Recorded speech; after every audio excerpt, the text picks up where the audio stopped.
NRA was started 1871 right here in New York State. It was started by some Yankee generals who didn't like the way my Southern boys had the ability to shoot in what we call the War of Northern Aggression.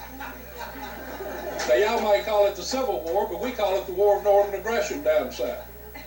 But that was the very reason that they started the National Rifle Association, was to teach and train the civilian in the use of the standard military firearm.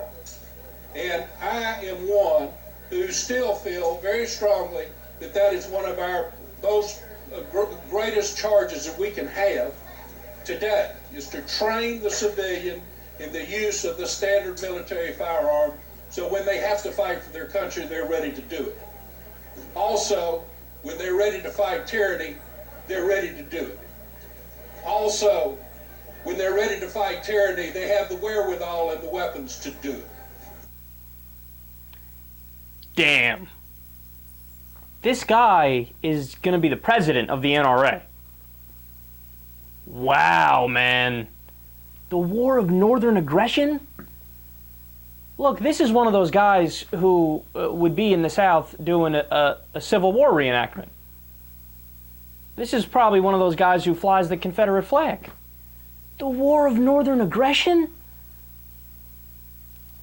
And note the irony. I just told you in the same speech he says Attorney General Eric Holder is rabidly un-American, as he sings the praises of the Confederacy and calls the Civil War the War of Northern Aggression.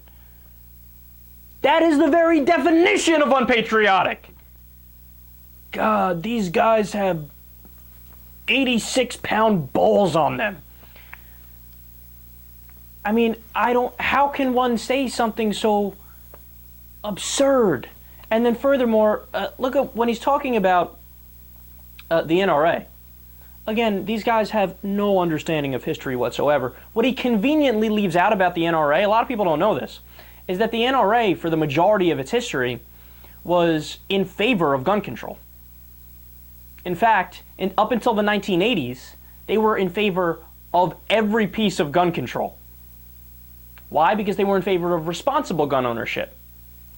And they worked with different Republican and Democratic presidents to get the first gun control laws on the books passed. And they sang its praises, and they were in favor of it. Now, why? Why did they end up changing? Well, in the 1980s and in the 1990s, they started accepting money from gun manufacturers.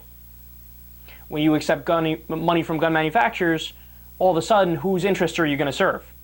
Are you just going to be essentially a gun club that's in favor of responsible gun ownership? Or all of a sudden, are you going to represent the people who pay you, the gun manufacturers, who don't want any gun control passed because they don't want to get a single shiny red penny cut from their bottom line and their profits? That's what happened. They started representing the people who make money off of guns, which is why, by the way, even if you poll the NRA today, they're in favor of all different types of gun control. They want to close the gun show loophole. Of course, they want to make sure suspected terrorists can't get guns legally, which they can today. They're in favor of background checks, right? But why is the NRA not in favor of that? The leadership of the NRA not in favor of that? Because they get paid to be against that. So the leadership of the NRA is even at odds with the membership of the NRA.